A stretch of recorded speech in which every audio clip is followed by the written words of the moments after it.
sing along dong. Kayak rating Casablanca pukul 3 aku racing. Good trip, bad trip, semua ini blessing. Tapi kenapa lu akhirnya memutuskan milih tempat lokasi tinggalnya tuh di Casablanca gitu? Gue gak milih Casablanca sih, Casablanca milih gue. Anjay! Itu dia. Gue takut ini uang jadi E36.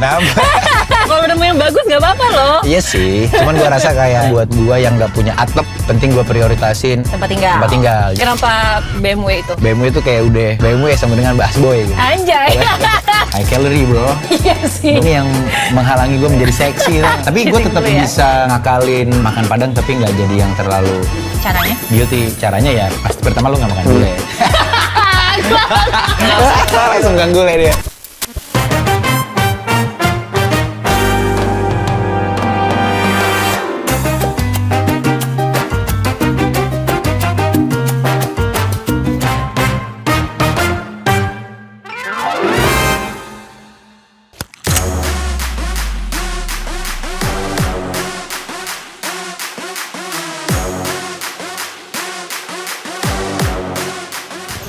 Yoi. Halo. Hai Des. Silahkan, Wah. silahkan. Everest Titanium ya.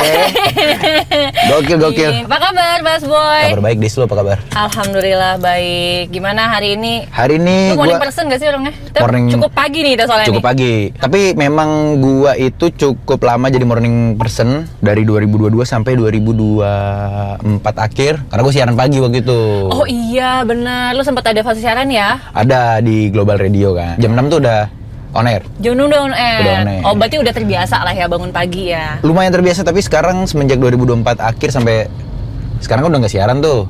Ya jadi sekarang pagi-paginya gua 9 lah. Tapi lu tipe yang olahraga pagi gitu nggak sih, yang aktivitas olahraga? Nah, olahraga gua tuh selalu biasanya Apa lu olahraga? di atas jam 6 sore baru ke gym gua. Oh, nge-gym. Iya. Berarti bukan yang nyari olahraga pagi gitu ya? Enggak sih. Tapi please. gue penasaran banget sama album lo yang baru itu. Ah, ah. Dari ininya, covernya, Oke. itu E36 lo. Bukan, tapi emang udah lama di wishlist gua E36 Dakar Yellow. Spesifik banget E36, 323, LE. LE. Terus gue pengen interiornya full yang wood panel. Tapi itu bukan punya lo berarti? Bukan, itu gua pinjem mobil temen gua. Shout out Akbar Rumandung, dia itu personilnya Girl Gang. Oh, oke. Gua pinjem BMW-nya Akbar. Untuk si album Untuk Casablanca di ini. cover artnya. Kenapa BMW itu? E36 itu? Pertama kenapa BMW? Karena BMW gua nggak tahu ya, gue suka banget sama BMW ya. BMW itu kayak udah BMW ya sama dengan busboy gitu. Anjay. Mercy gue doain juga sih. Ah. Cuman kayak nggak se-nge-represent busboy itu. Kalau gua ada rezeki lebih, piara Mercy mau aja. Oke. Cuman tetap kalau ditanya yang paling nge-represent gue, BMW sih. BMW sih. Soalnya gue Beamer girl nih. Lu Beamer girl nih ya. Lu ada megang unit Gue seri 5. Gue E34. E34. E34 Rewel seri ya. 5. Sebenarnya pada umumnya iya, cuman alhamdulillahnya sih gue selama gue pakai sih aman ya. Iya, maksudnya. itu selalu jawaban orang yang megang E34 guys. Jadi gua dibilang percaya, setengah-setengah lah gua percaya sama jawaban lu lah. Tapi kenapa lu suka E36? Pertama, kalau gue pribadi gue pegang unit seri 3 kan. Gua ada Oke. F30. Oke. Gua itu spesifik cinta sama seri 3 dan gua rasa cocok sama album gua. Oke. Karena seri 3 itu buat gua di Indonesia tuh mobil yang mudah dikenali.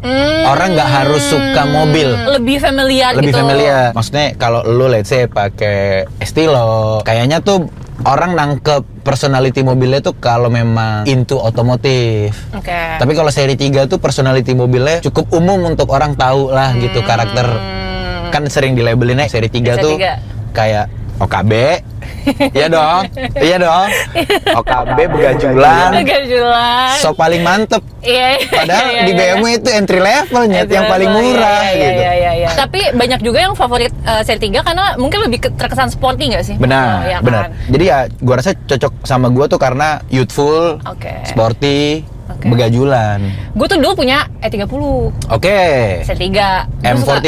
M40. Oke. Gue suka banget sih. Gue tuh emang ya mungkin kalau cewek pada umumnya suka mobil itu pasti awalnya dari looks-nya dulu. Pastinya, Iya kan. Nah, pastinya. gue tuh emang suka mobil yang boxy kotak gitu. Yes. Terus lampunya bulat gitu Bulet-bulet. masih aduh tuh lucu Klasik ya? banget, klasik Parah banget, sih. parah. Tapi memang nyamannya jauh sih. Iya, iya. Sama seri 5 sih. Terutama E30 nyetirnya miring, Bray. Iya. Posisinya masih Benar. awkward. Kayak gerobak. Iya kan? Gerobak. Gecek. Iya, asli. Apalagi gue cepetin kan waktu itu. Yes. Jadi kayak kerasa banget sama tanah tuh kayak gue lengket banget nih gitu Asli kan. deh. Mungkin klise buat gue bilang, tapi ya gue percaya akhirnya tagline dia ada ultimate driving machine tuh. Iya, iya, Kayak, iya, iya, iya. ya dia nggak salah sih ngomong Iya, itu. iya, Kebayang iya. nggak lu maksud gue? Iya, iya, iya. Tapi waktu itu sempat megang E30 juga nggak sih? Enggak, gue nggak sempet. Oh, nggak E30 itu gue project syutingan doang sih. Yang oren kan? Yang oren. Iya, gue itu lihat punya. di post yang Suragi.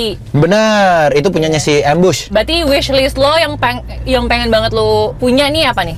BMW Saat ini ya. Saat ini. E36 tadi gue bilang yang Yellow tadi itu. Dakar. 323 LE. Itu aja. Iya, full body kit M-Tech, M-Tech, part number, iya. pakai wingnya yang kecil, velgnya sunflower. Uh. Full OM, katalog gitu. Tapi memang berapa lirik di lagu-lagu lo tuh juga sempat mention BMW juga ya? Benar. Dari kapan lo emang Dari- hobi mobil apa khususnya BMW gitu? Gue startnya dari doyan motor dulu. Oh, oke. SMA lah gue ada Mio. Ya gitulah tapi ya ban-ban tipis. Oke. Jamet lah. Jamet. Iya. Baru ke mobil. Mobil tuh memang dari dulu udah interest. Karena mungkin di Medan tuh gue rasa interest otomotif tuh lebih, terutama at least gue bisa ngomong untuk generasi gue. Itu tuh lebih gede orang doyan mobil-mobilan atau motor-motoran daripada musik-musikan atau art-artan Oh. di Medan. Karena lebih mudah ditemukan atau gimana? Jadi waktu itu gue memang suka mobil dan suka musik dan kreatif-kreatifan lah.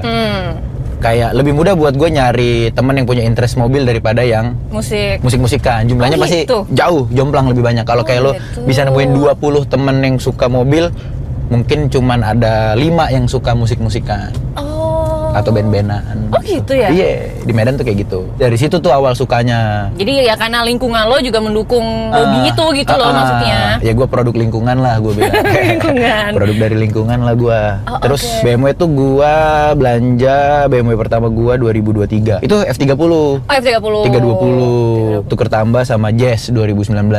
Waktu itu kan Jazz discontinue ya. Ya.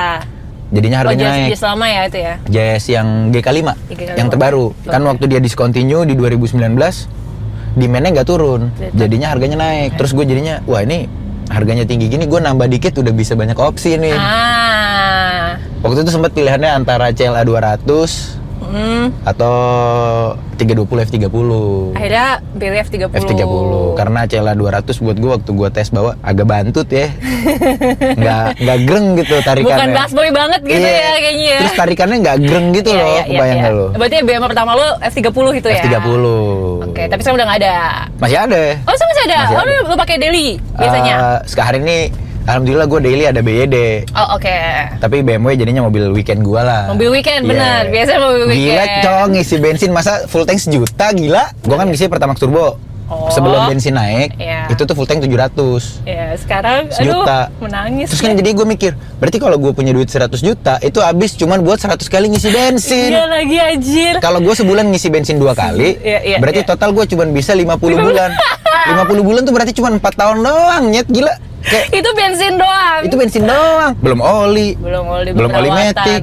Iya. belum tahu Oh, itu baru berarti lu ngambil si listriknya baru. baru atau 3 ya, BYD atau 3. Nyaman lah, buat daily nyaman lah. Oke banget lah. Oke banget lah Oke buat banget daily. lah. Apalagi daily di Jakarta, coy. Parah sih. Parah sih, gage di mana-mana kan. Asli. Terus macet segala macet. Asli. BTW karena ngelewatin ini gue pengen dengerin lagu ini nih. Setel dong. Anjay. Ini bacanya apa sih? Casablanca? Jam pukul 3? 3 pagi ya. Oh, 3 pagi. Ayo sing along dong. Kayak rating Casablanca pukul 3 aku racing. Good trip, bad trip, semua ini blessing. Asap tebal depan kaca speedometer. Tunnel vision yang lain don't even matter. Hanya aku dan musik. Bulan dan bintang, hati kecil berbisik. Ya berbincang pada merayap hari-hari Casablanca. Casablanca. Metropolis tapi gagap Casablanca. Di garasi seri 3 masih pengen seri 5. I don't really need it tapi sabi jadi rima terkesima. Tertekan dan terukur, turut berduka atas matinya rasa syukur. Casablanca banget nih judulnya. Yoi. Tapi sealbum juga Casablanca ya judulnya ya? Judulnya albumnya Casablanca.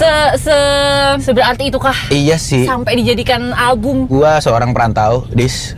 Gua asli dari Medan, gua merantau ke Bandung, terus gua pindah lagi ke Jakarta 2019. Bandung kuliah ya? Kuliah gua bener. Gua tiap tahun tuh ganti alamat. Tiap tahun ganti alamat? Ganti kosan lah pasti kan. Oh, kan pas di Jakarta ini? Bahkan dari gua di Jatinangor. Oh gitu, oke. Iya, tiap tahun tuh gua ganti kosan, ganti Oke, kosan, oke. ganti kosan. Casablanca tuh pertama kali gua punya alamat permanen. Lagi. Setelah Wow. gua keluar dari rumah orang tua gua. Nilai sentimentalnya buat gua gede banget. Ini alamat permanen pertama gue. Casablanca ini? Casablanca. Dan semenjak ada alamat itu, KTP gue juga KTP sini. Oh, man. Jadi warga Jakarta sekarang? Iya.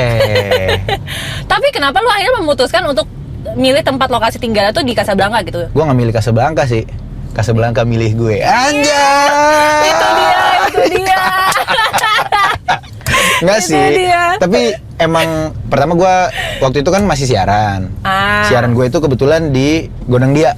Jadi gue butuh tempat yang bisa ngemobilisasi gue dengan gampang ke selatan, Aha. sekaligus ke pusat. Oh, ini ke pusat deket ya? Deket banget. Kan iya gue sih. tinggal lewat Saharjo, Pasar Rumput, Menteng. Paling kalau dari sini sebenarnya gue akan lebih cepet dari Casablanca nyampe Menteng, nyampe Monas daripada gue nyampe Cipete. Oh iya? Iya. Kan gue lewat belakang. Padahal sama-sama Jaksel kan maksudnya? Iya, tapi kan hitungannya Casablanca atau Tebet nih. Daerah Jaksel ya, pinggir banget. pinggiran ya. Pinggir timur gitu loh, mepet Iya, iya, timur, mepet pusat dia. Oh, oke. Terus akhirnya? Terus gua survei-survei lah beberapa opsi apartemen di daerah sini. Yang gua ngerasa jatuh hati itu sama apartemen gua sekarang. Oh, berarti ini udah tinggal berapa lama di sini? 2 tahun. 2 tahun. 2 tahun. Di sini. Semenjak 2024 ya. Sebelumnya gua ngekos di Tegal Parang, Mampang. Oh, itu juga masih pindah-pindah terus ya? Itu terakhir gua 2 tahun lah di 2 sana. tahun. Terus akhirnya lu mutusin untuk ya udah gue stay sini aja deh gitu. Kebetulan ada rezekinya juga waktu itu, dan gua takut ini uang jadi di E36. Loh, kalau udah mau yang bagus nggak apa-apa loh. Iya sih. Cuman gua rasa kayaknya buat gua yang nggak punya atap, Ya. lebih penting gua prioritasin Tempat tinggal. tempat tinggal. Jadi kedepannya kan ya gua nggak tahu ya, gua bilangnya untuk kerjaan gua yang di industri kreatif musik yang Ya. nggak ada kepastiannya dalam Iya, tanda kutip. iya. At least gua udah ngamanin atap lah. Ya. Oke. Worst comes to worst, gua tidur nggak kehujanan. Iya, gitu. Tapi gimana so far? Berarti lu udah 2 tahun tinggal di Casablanca. Apa yang paling berkesan buat lo? Apa yang paling lu suka? Apa yang paling lu gak suka? Yang paling gua suka tuh apa ya? Bagus lagi pertanyaannya. Gua nggak pernah mikirin banget sebenarnya apa yang paling gua suka. Yang paling gua suka ya pasti pertama lingkungan tinggal gue, apartemen gue gitu. Tapi untuk daerah Casablanca-nya sendiri, pertama yang paling gua suka adalah kayak gue deket banget mau kemana pun. Oke. Yang paling gua nggak suka ya udah pasti pertama macetnya, you know, Iya. gila banget. Tapi kalau biasanya ditanya orang kan, lu tinggal di mana? Casablanca. Ih gila macet banget. Terus gue nanya misalnya itu, lu tinggal di mana? Pondok Labu gitu. Emang di sana nggak macet? Sama aja. Iya. Emang kan rumah lu nggak gitu. Selama masih di Jakarta mah menurut gue sama aja lah. Dan ya yang paling gue suka kayak semua fasilitas atau keperluan dengan kayak banyak mall dan lain-lain ya easy to access. Oke. Yang gue paling gak suka tetep gimana ya, kayak yang gue selalu bilang gitu loh, Casablanca tuh high class, low life. Oh, high Kayak class, low life. Low life gitu, kayak kelasnya tinggi, ada mall, ada kantor segala macam, tapi kalau lo actually see the area gitu, lingkungan hidupnya buat orang-orang di sekitar tuh kayak what? Iya. Gila banget sih. Kesenjangannya tuh masih kerasa banget gitu ya. Nyata banget. Kayak Dan kayak dia udah di level gue bilangnya, biasanya kan ini ada nice area terus ada slum area gitu. Ini kayak the nice and the slum tuh udah bisa satu. udah kawin gitu loh. Iya, paham. Kayak semeter lu ngeliat yang mewah-mewah, semeter lagi lu ngeliat yang terus gue ngeliat, kumuh. wah ini trippy sih kata gue. Ini trippy banget sih gitu, bisa kayak what, nggak peduli banget ya gitu karakter pembangunannya. Oke. Kayak ayo kita kapitalisme all the way. Tapi lu mikir untuk jangka panjang tinggal di Jakarta? Bicara jangka panjang tuh udah kebayang nggak sih lu bakal nggak tahu tua di sini? Gue sih ngebayanginnya yang pasti dari waktu gue memutuskan untuk tinggal di Casablanca, at least a decade, 10 tahun lah at least. Ya mimpi gue sih kalau bisa sebelum 40 gue udah bisa afford alamat di Pondok Indah. Bandung. Lu emang pengen tinggal di Bandung? Pengennya menuanya di sana sih. Yang pasti nggak di Jakarta deh. Oh, kenapa lu pengen menua di Bandung? Adem, kayak lebih nyantai, lebih slow. Cuman kalau buat di usia produktif kayak gua hari ini, gua rasa akan lebih cocok gua di sini. Tapi waktu gua udah mulai 40 kayaknya asik kali ya gitu, gua mulai minggir. Di Bandungnya juga kayak gua kebayangnya nggak di kota gitu, gua di atas lah. Jadi cerita-cerita pengalaman lo dan apa yang lo amati di Casablanca ini, lo masukin nih ke si album ini. Dan ada berapa lagu sih? 15, tapi semua itu ngomongin Casablanca apa gimana? Sebenarnya nggak semuanya ngomongin Casablanca in general, lebih ke kayak itu tuh perspektif Casablanca lewat kacamata gue. Jadi yang diomongin nggak melulu soal the area gitu. Di situ ada love songs, di situ ada soal diri, jadi kayak ya gue kehilangan dan menemukan diri gue di lautan macet Casablanca lah gitu. Mulai dari prinsip hidup gue, yang gue sebel, yang gue suka, orang-orang yang gue sayang, semua hidup gue refleksikan lewat cerita urban di Casablanca lah ceritanya. Dari pengamatan lu segala macam kan, terus jadiin karya dalam satu album gitu kan. Si Casablanca ini. Lu total di Jakarta udah berapa tahun berarti? Gua masuk ke sini 2019 Februari. Berarti sekarang udah 7 tahun? 7 tahun lu tinggal di Jakarta setelah pindah dari Bandung. Jakarta tuh udah ngebentuk lu kayak gimana sih? Jakarta ngebentuk gua lebih cuek. Oh ya? Iya. Kenapa tuh? Lihat aja cuek banget orang cuek. Semua orang sibuk sama dirinya sendiri ya? Lihat nih semua orang buru-buru, nggak tahu mau kemana. Tapi yang pasti semua orang buru-buru ya. Iya. Pace-nya cepet ya? Kayak, parah. Kayak ada yang ngejar gitu loh maksudnya. Iya, nggak tahu apa yang dikejar tapi hidup, prestasi, duit, masing-masing lah ya gitu. Terus Jakarta bikin gua jadi lebih gigih, in a sense gitu, karena kayak the stakes are big, persaingannya juga ketat. Yang gua seneng, ya ini bingung ya, mixed feeling juga ya gitu. Jakarta bikin gua belajar kompromi. Oh ya? Kayak contoh milih tempat tinggal gitu. Ya lo di sini nyaman, deket, tapi ya macet. Itu kan lo harus kompromi ya. Gitu. Pergaulan. Ya. Terus juga deal-deal pekerjaan. Yang gua lihat ya, yang gua senengin dari Jakarta, tingkat kolaborasi itu tinggi di sini gitu. Jadi mudah ya, kemana-mana mudah. Gua rasa ya gitu, at least for my case gitu. Dan di satu sisi yang lain tadi gue bilang kenapa mixed feeling, karena di Jakarta tuh ada banget kayak dua pihak gitu. Pihak ini misalnya secara personal bisa aja tidak saling setuju atau saling suka gitu kebanyakan. Cuman mereka bisa tetap bekerja sama karena punya goals bisnis. Paham. Atau bigger goals lah daripada sekedar masalah personal gitu. Di satu sisi tuh kayak fake, tapi kayak it's a needed one. Kebayang gak lo maksud gue? Iya. Terutama gue datang dari Medan yang kalau orang nggak suka. Ngomong aja padanya. Tapi jadinya nggak produktif karena dikit-dikit nggak suka. Iya paham. Terus kemungkinan misalnya let's say gue sama lu Dis, kalau kita bikin bisnis atau kita bikin suatu project atau apa, it could be something so big yang akan sangat-sangat fruitful buat hidup kita. Tapi itu tak terjadi misalnya karena gue nggak suka aja sama personality-nya, perangai lu, ya, menurut gue kan nggak produktif juga ya gitu. Itu tapi good way atau bad way ya? I don't know. Iya gak sih? Bingung kan gitu. Iya. Dibilang good ya you're being true tapi jadinya nggak produktif.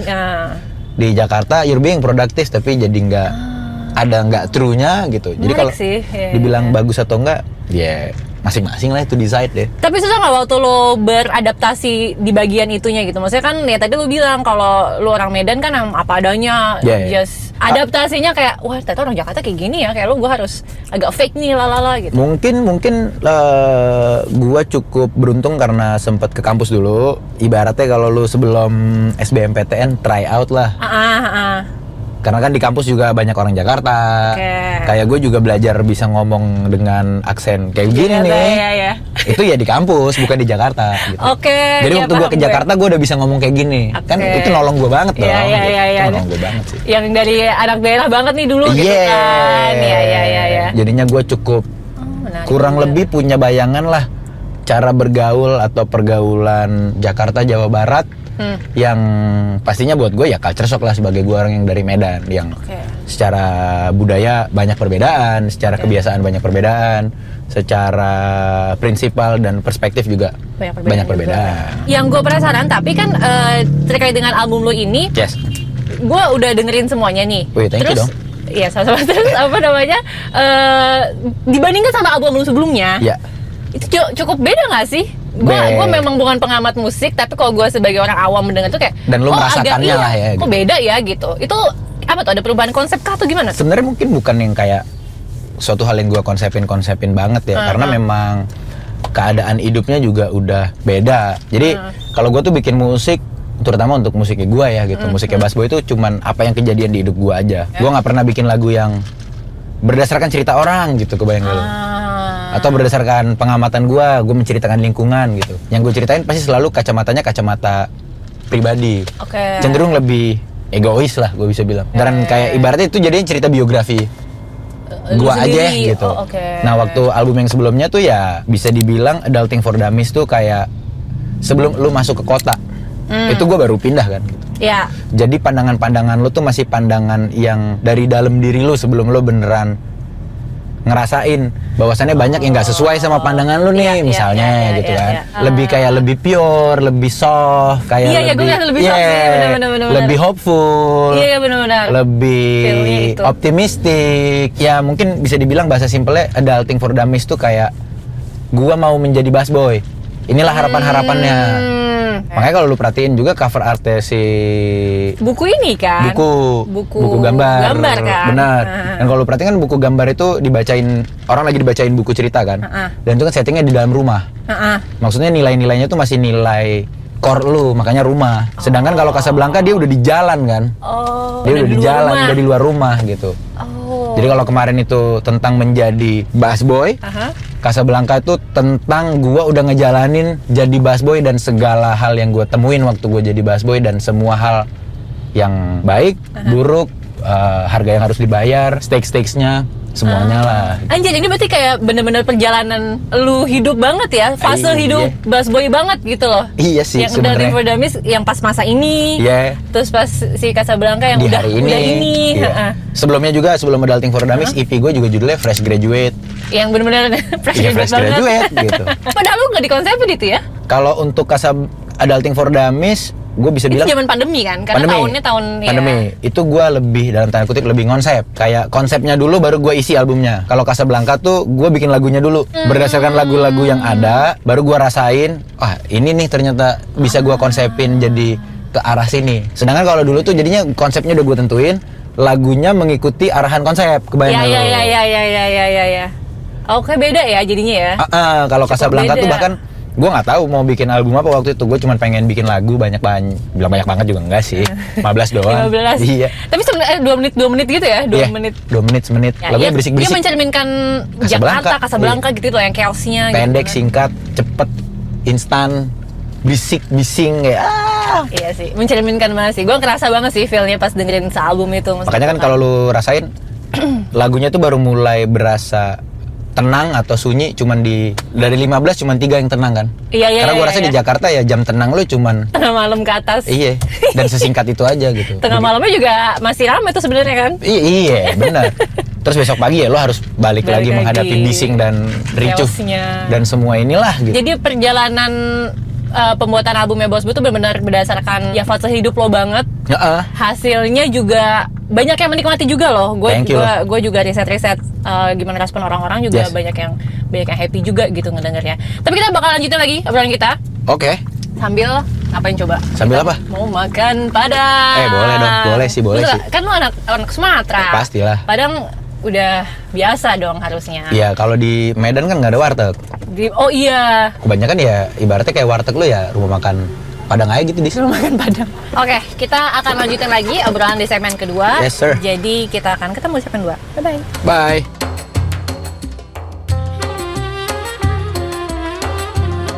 Selamat datang teman-teman di segmen 2 Jakarta Journey. Kita sudah di rumah makan Padang. Yoi. Karena mengajak anak Sumatera ini. Boleh dong. Makan Padang. Oke, langsung aja. Lu mau makan apa nih? Gua pengen. Lu suka makanan Padang nggak? Suka. Tapi gue makanan Padang tuh bukan yang sering. High calorie bro, ini kalau ini bom kalori bro. Iya sih. Bom kalori bro, ini yang menghalangi gue menjadi seksi. Tapi memang jaga makanan nggak BTW? Lumayan. Oh lumayan. Jadi ini kita cheating dulu ya hari ini. Aman. Ya? Tapi gue tetap bisa ngakalin makan Padang tapi nggak jadi yang terlalu. Caranya? Guilty. Caranya ya pasti pertama lu nggak makan gulai. Langsung makan gulai dia. Pasti nggak makan gulai gue biasanya. Lu nggak makan gulai. Tapi kan ini kan santan semua coy. Parah. Maksudnya lu buat gimana? Nah biasanya gue kalau makan Padang lagi nggak cheating. Kayak hari ini sebenarnya nggak lagi jadwal cheating gue. Aduh jadi nggak enak nih kalau dia. Karena gue tetap bisa ngakalin nih. Gimana pasti coba? Coba ajarin gue ya, ajarin gue. Ayam bakar dulu. Oh ayam bakar. Dendeng masih boleh deh. Oke, ada di cabai doang kan? Meskipun di minyaknya. Rendang? Tapi di santan ya? Lupa. Rendang kagak. Terus udah biasanya gue nggak make dikuahin. Sama daun singkong, kering aja ya. Kebayangan gue udah pakai kuah. Karena gue kemarin baru makan Padang sama, jadi waktu itu ini hari apa sih? Selasa ya? Selasa ya. Minggu tuh ada tante gue datang dari Medan. Oh, terus gue bawa makan Padang. Gue yang ngajak. Oke. Gue makan Padang, terus di situ yang gue beneran kalap. Banje. Kuah banje. Banje. Ya udah, sekarang lu mau ambil apa? Kalau gue sorry banget nih, gue tetap gulai. Kasih dong. Gue ngejat. Semua jangan. Iya lagi. Biasanya kita pakai jange di kuah ya. Jange kuah. Mau dong? Gue nitip tadi ada urap, mau urap dong gue. Urap? Iya. Dan sayur ya? Iya, Padang nih jarang-jarang ada urap soalnya. Biasa kan Padang tuh selalu sayurnya paling daun singkong. Benar. Di sini di rumah makan sore ada daun ubi tumbuk nih. Ubi tumbuk, benar. Ini enak banget, tapi aku mau ngambil itu, tapi santan ya. Iya, nih. Sorry banget nih. Selalu aja. Gue kalau kemarin Minggu nggak makan Padang yang gue ceritain, hari ini gue hantem sih, semua sih. Tapi biasanya lu ngitung banget kalau nggak sih ngitung itu sih, bukan yang kayak gue count meticulously. Daily-nya lu gimana makan daily lu tuh apa? Misalnya nggak pakai nasi kah atau kayak cuman protein? Oh gue nasi makan nasi. Oh nasi makan. Gue nasi makan nasi. Terus, yang gue jarang makan itu roti putih. Oh tepung ya jadi white ya? bread tepung ya. Nasi tuh nggak jahat coy, itu propaganda coy. Sumpah gue mending makan nasi daripada makan roti putih. Daripada makan tepung, serius deh. Sama tepung ini kan, mie, pasta. Iya. Daripada makan pasta mending makan. Nah, lebih enak juga sih. Iya sih, lebih kenyang lagi. Lebih enak lah, orang Batak gua. Harus nasi is emas. Iya. Biasanya orang tua zaman dulu tuh kalau belum makan nasi tuh belum makan. Iya kan, itu masih berlaku sih. Jadi kayak kebawa. Nyalain orang tua gue. Padahal gue emang suka nasi. Terus pastiin gue biasanya proteinnya banyak. Terus ditambah olahraga di gym. Olahraga gym. Kayak gue usahain seminggu bisa minimal 3. Udah sih sebenarnya. Jadi gue tuh hari-hari makan 3 kali. Tetap 3 kali. Gue tuh makan gak dikit. Makan gue porsinya kayak monster coy. Tapi bisa terjaga ya badannya ya? Kayak monster. Karena yang dibanyakin proteinnya kalau gue. Oke. Kayak ini misalnya nasi segini. Lauk gue tuh nanti bisa ini. Ayam bakar ini bisa dua-duanya gue makan. Oh ya, yang penting proteinnya banyak. Iya. Dan gue usahakan sebisa mungkin proteinnya bukan yang digoreng. Oh oke. Manis? Manis gue nggak. Misalnya kayak kopi manis gitu. Kopi gue nggak manis. Kopi nggak manis. Gue nggak minum es teh manis. Oke. Paling gue masih suka dessert. Oh, dessert tuh masih? Dessert tuh masih, tapi beneran kayak seminggu sekali juga belum tentu. Gue jatahin, ntar biasanya gue cabut sama cewek gue tuh mungkin sebulan adalah jatah sekali. Makan manis-manis? Makan manis-manis. Atau biasanya kalau gue lagi bete, lagi stres, gawean lagi kecot, lagi apa. Itu tinggi tuh craving gue buat, gue pengen salt bread nih. Gila gue BM salt bread, kayak cewek badai ya BM gue ya. Iya ya, BM salt bread. Bukan buttertalk kan saya buttertalk. Gue buttertalk, oke. Gue suka buttertalk. Oke, buttertalk oke. Bukan tipe lu ya? Bukan, gue buttertalk kalau ada gue suka, tapi bukan yang kayak beli buttertalk yuk gitu. Enggak, tapi kalau salt bread tuh ayo kita OTW sekarang. Paling enak di mana salt bread Jakarta? Daribu tuh dari Busan. Oh serius? Iya. Beneran gak sih? Serius gue gak bercanda, lo search aja. Yang bikin dia enak tuh apa? Maksudnya dia kan bisa salt bread kan kadang ada yang terlalu oily, ada yang terlalu butter banget tuh, yang oily banget. Kalau dia apa? Size-nya gede, oily banget juga enggak, isiannya juga enggak yang manis makte. Dia kan viral-viral gitu juga ya, hashtag jajan viral. Emang suka ini ya, mendatangi makanan-makanan viral enggak juga sih, enggak juga. Kalau dari Ibu tapi bukan karena viralnya. Karena enaknya. Karena temen gue yang gue percaya nih kuliner paletnya bilang itu enak banget. Jadi gue yang kayak proof. Sebelumnya gue tuh kalau salt bread doyannya little. yang di Blok M. Ya tahu. Tapi ngantrinya, Cok. Parah sih. Sampai sekarang lo gue Alik bingung ya. banget, Cok, Orang ngantrinya masih aja gitu maksudnya. Nah, sambil makan ya. Makan guys. Bismillahirrahmanirrahim. Nah, terus tuh si dari Ibu indoor. Jadi lo ngantri juga ngantri AC gitu loh. Ya. Enggak yang sampai di luar panas-panas. Tapi dari Medan ke sini adaptasi makanan tuh susah nggak buat lo? Karena beberapa kali gue ngobrol sama teman-teman komika gitu yang dari Medan, enak. Valid. Biasanya yang susah adaptasi itu makanan. Lu gimana? Tapi lu sempat ke Bandung dulu sih ya? Gue tuh udah ngelewatin fase adaptasinya di Jatinangor. Oh susah tuh ya pas di Jatinangor ya? Di Jakarta gue rasa nggak sesusah itu, opsinya lebih banyak. Oke. Jatinangor kan wasteland bro. Wasteland bro. Opsinya juga apa sih? Gitu. Geprek, pecel, besok geprek lagi, besok pecel lagi sama Padang paling. Adalah beberapa warung Padang jadi kuncian gue selama di sana. Tapi ya, gue nyampe kampus tuh 2014, berat badan gue 88. Serius? 87, iya dulu gue membot gitu Cok, nggak seseksi hari ini gue. Kalian lihat gue hari ini tuh beruntung kan ya? Beruntung tuh. Iya, sumpah. Oh iya? Iya, gue membot dulu gitu. Oh berarti lo dietnya parah ya?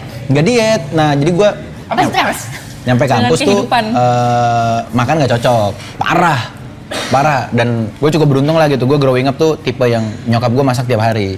Terus gue pindah ke kos yang makan harus beli, terus yang dibeli juga ya apa sih gitu. Ya. Jadinya banyak nge-skip meal time gue, kayak nafsu makan lo nggak tinggi. Kalau nggak lapar banget tuh nggak yang kayak makan ditambah. Ya namanya maba ya, gue bilangnya maruk panitia. Apa panitia? Dikit-dikit panitia. Si paling sibuk ya.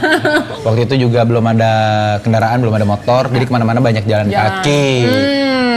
Kardio banget tuh ya? Iya, gue masuk 88, liburan semester 1 gue balik udah 53 Cok. 30 kilo? Iya, 53 Cok. Pulang-pulang gue begeng gitu. Terus kata nyokap lo, kamu sakit ya gitu? Waktu itu masih ada almarhum opung gue. Almarhum opung gue tuh curiganya bukan gue narkoba. Ini dia bilang ke bapak gue, ini anakmu nih kayaknya TBC. Masa gue dibilang TBC ya Cok? Walaupun penyakit paling iya, penyakit 3 huruf. Tapi lu tuh dulu ini kan, maksud sampai sekarang anak tunggal kan? Anak tunggal? Gimana rasanya besar menjadi anak tunggal? Rasanya perhatian orang tua gue nggak ke divide gitu, nggak divided, nggak kebelah. Tapi apakah anak yang bertiga berempat kebelah? Gue nggak tahu juga, nggak pernah juga kan punya kakak atau adek gitu. Yang pasti kalau growing up itu ya salah satu benefitnya beneran orang tua lo fokusnya cuma sama lo. Yang kedua kalau cons-nya tuh sekarang waktu lo udah gede, terutama kayak gue merantau ya, it's very crystal clear kalau lo tuh sebatang kara. Oh oke, buat lo sendiri ya? Iya, nggak ada satu orang yang beneran bisa fix lo rely on. Temen kan come and go, dan temen tuh lebih ke you think you can rely on them, and you wishes that you right. Sometimes the wish is just the wish, sometimes it's right gitu. Kayak lo nggak bisa beneran fix nih gue bisa rely sama dia. Maksud gue ya itu tadi gue bilang, jadi berasa crystal clear banget kalau lo sebatang kara. Gue berdua.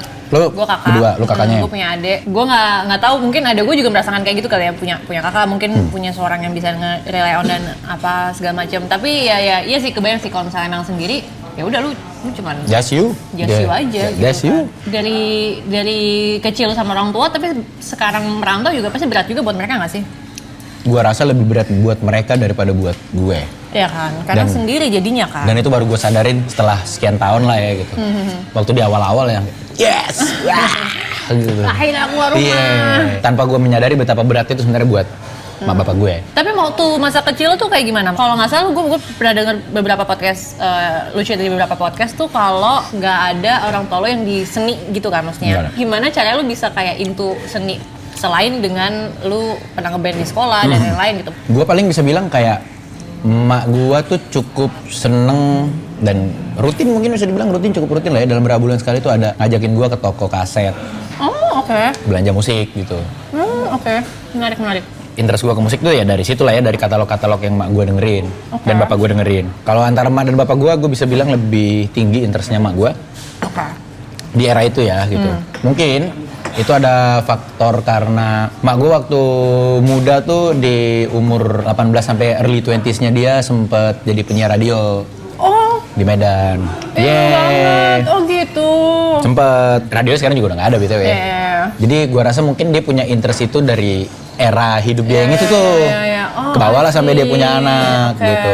Mulai dari gue cuma dengerin yang dia beli sampai gue mulai mau yang ini dong, mau yang itu dong. Itu gue rasa ya. Terus gue sempet dipaksa sama nyokap buat les piano.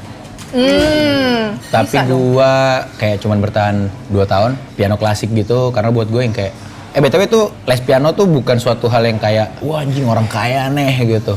Di Medan tuh kalau orang Batak atau orang Cina tuh lumayan les musik klasik tuh lumayan kayak jadi starter pack or two gitu loh. Starter pack or two, oke. Iya, walaupun di rumah lu nggak ada piano. Ma bapak gue tuh lebih yang percaya kalau main piano klasik anak gue bisa jadi lebih pinter. Lucunya orang tua Batak sama orang tua Cina tuh ngelesin anaknya main musik, tapi pasti nggak boleh jadi musisi. Kebayang nggak lu? Oh, jadi lu disuruh les, tapi waktu gede lu nggak boleh jadi musisi waktu itu? Bukan nggak boleh, tapi kayak dia nggak mengarahkannya jangan ke situ. Iya. Kalau bisa nggak usah sih gitu. Ya bisa dibilang mereka agak reluctant lah. Bahkan cenderung udah nggak usah lah yang bener-bener aja lah gitu. Ya karena balik lagi mungkin sebagai orang Medan, orang daerah, musik atau kreatif sebagai profesi nggak ada reference. Ya. Bayang nggak lu? Anak saudara nggak ada yang kayak gitu, anak tetangga nggak ada yang kayak gitu. Nggak kebayang ini kayak gini tuh anak gue bisa aman nggak? Kan orang tua tuh sebenarnya paling simpelnya mikir anak gue bisa survive nggak gitu. Ya gue baru bisa beneran dapat kayak full blast tuh waktu gue bisa nge-finance diri gue sendiri gitu. Itu baru beneran mereka yang lihat oh berarti he could and the job could provide it for him gitu. Baru dia yang kayak gitu. Alright gitu. Now this is your path, we're going to like support you fully gitu. Sebelumnya tuh yang kayak udah ngelamar kerja belum atau apalah gitu-gitu lah. Paham sih. Berarti sekarang udah di level yang kayak support terus kayak ada karya lu dia dengerin kayak gitu tuh. Sekarang levelnya gimana? Kayak gitu. Ini interview gini, bapak gue tuh udah pasti nonton gila. Oh iya. Sumpah bapak gue tuh pasti nonton. Terus bapak gue pasti nanti ngekoreksi kayak, lu tuh kalau ngomong tuh yang gitu-gitu amat atau apa. Oh iya lucu banget lagi. Gue pernah ada satu momen waktu itu 2021 Desember itu musik pertama kali offline. Waktu itu Idea Fest. Main di M-Block. Penonton udah ada boleh offline, tapi lo nggak boleh beranjak dari kursi lu. Masih social distancing tuh. Iya. Dan acara itu tuh di live streaming. Dan gua rasa itu salah satu panggung besar pertama gue. Idea Fest ya. Itu setelah gue baru rilis Bismillah di bulan 6-nya. Dan gue ngerasa bangga banget live stream linknya gue bagiin ke keluarga, bokap gue dan lain-lain gitu. Terus gue begitu turun panggung, orang yang pertama gue kabarin itu bapak gue. Kayak udah turun panggung nih gitu. Balasan dia tau gak lo apa? Segera cari guru vokal. Gue kayak support sih. Jujur. Support sih. Tapi berarti dia matiin loh. Iya banget. Detail merhatiin gitu. Bapak gue Wici Gosyoti, bapak gue tahu. Anjir, padahal dulu mah dia nggak dengar pasti kan? Kagak lah. Iya kan? Jadi merhatiin kayak karena anaknya udah anaknya kerjanya di dunia ini nih gitu. Dia juga jadi merhatiin dunianya. Yang mungkin dia nggak pernah di industrinya, tapi dia udah pernah duluan cari makan lah. Iya. Menghadapi orang lah di luar gitu. Jadi lewat insight-nya dia bisa ngasih ke yang mungkin bisa gue pakai atau berguna buat gue. Dan banyak banget move-move yang gue ambil dan langkah-langkah yang gue jalanin tuh ngembangin atau ngemodif-modif dikit ide-ide dari bokap. Apa? Contohnya? Contoh tuh kayak gimana caranya bisa nggak orang-orang yang beli merch lu atau fans-fans lu yang udah punya merch lu tuh lo kumpulin terus mereka tuh main aja di Kokas. Tapi kalau bisa sampai ada 10-15 orang pakai merch lu. Itu ide bokap lu? Iya. Gue nggak mikir sampai situ. Karena dia mikir kayak mungkin di hari itu kalau ada 15 orang muter-muter pakai baju yang sama, at least orang-orang di mall di jam itu, nih apa sih? At least itu aja dulu. Itu gue terapin tuh kemarin. Itu dari bokap tuh. Shout out. Gila, gokil. Terus biasanya banyaknya kayak keputusan bisnis sih. Kayak misalnya merchandise gue laku segini, gue ada duit segini, should I double up? Kayak hal-hal yang kayak gitu tuh banyak banget gue. Dan gue biasanya selalu kalau udah bingung banget, nanya bokap. Nelpon bokap sih. Oh sampai sekarang lo berarti? Makasih sih, beruntung lah gue punya bokap kayak dia dan nyokap kayak nyokap gue. Thank you guys. Keren banget ternyata. Sehat-sehat ya. Ternyata Bas Boy hari ini tuh ya produk didukung sama orang tua yang suportif gitu ya. Itulah privilege gue rasa. Tadi kita udah ngomong banyak soal Jakarta, terus masa kecilnya, terus dididik sama orang tua seperti apa. Perbedaan paling besar antara lu di Medan sama lu di Jakarta tuh apa? Gue yang di Medan ya, on my teenage years, gak punya regulasi emosi, ngotot. Ya hampir ini ngotot, cuman dalam artian yang positif gitu loh. Kalau dulu semua hal gue ngototin gitu. Kan gak semua hal harus lu ngototin. Semua debat gue harus menang dulu mentalnya. Kalau sekarang bahkan gue nggak harus engage sama semua debat. Gitu. Iya. Kalaupun engage lu nggak harus menang bahkan hari ini gitu. Benar. Udah mau 30 juga gue. Ya malu cok. Mau kepala 3, masa masih emosian. Malu, Cok. Keren banget, Busboy. Ada apa upcoming project mungkin atau? Upcoming project gue pengen dalam waktu deket ini, gue pengen ada album Casablanca launch party. Beralamatkan di Jalan Raya Casablanca. Pasti Casablanca dong. Yeah. Yang bisa gue bocorin venue-nya di warung. Warungnya warung apa? Ntar aja ya. Seru banget. Bukan kayak di hall gitu, bukan kayak di tempat yang biasa bikin gigs gitu. Kayaknya di warung. Harusnya Juli akhir atau Agustus ya gitu. Kalau itu goes well, gue pengen ada Casablanca special show. Terus beres itu gue pengen ada tour di akhir tahun ini. Akhir tahun ini. Semoga ya gitu ya. Kemana aja tapi belum di-decide? Udah. Oh, udah decide. Tapi ntar aja. Pastiin. Belum bisa di-spill. Lo follow gue aja ya. Anjay, ya dong pastinya. So far sih udah sih ya. Yeah. Sekarang lagi era gue menghidupi albumnya. Merchandising juga masih terus jalan. Bakal masih banyak artikel-artikel baru, artikel-artikel collab sama sisanya manggung-manggung. Manggung-manggung ya. So far sih itu aja. Ditunggu ya, makanya stay tune terus di Instagramnya Busboy teman-teman. Anyway, sebelum kita closing, kita tuh biasanya di Jakarta Journey itu punya pertanyaan yang bisa kita tanyain ke setiap bintang tamu Jakarta Journey. Oke. Pertanyaannya adalah, kita tahu semua orang pasti akan meninggal suatu hari nanti. Sebelum waktu itu, Apa sih? sebelum waktu itu datang, lu ingin dikenang sebagai apa? Sebagai Busboy. That's it. That's it. Wali kota Casablanca. Thank you, Busboy, sukses selalu ya bro. Iya, thank you dong, Semoga Dis. apa yang diharapkan tadi ditargetin plan-plan lu Amin. sampai akhir tahun ini dan seterusnya tercapai semuanya Amin, lancar, amin. sehat-sehat yang penting. Lo juga? Amin, thank you. Sorry ini kita ajak cheating. Selalu. Masih aman ini? Masih consider aman ini? Nanti habis itu langsung diet lagi ya. Selalu. Jangan khawatir. Thank you. Sukses selalu, sampai ketemu lagi ya kita ya. Thank you, Dis. Thank you juga teman-teman yang sudah nonton. Thank you juga buat yang for nonton. Everest yang sudah support mobil. Dan sampai ketemu di episode berikutnya. Dadah. Bye.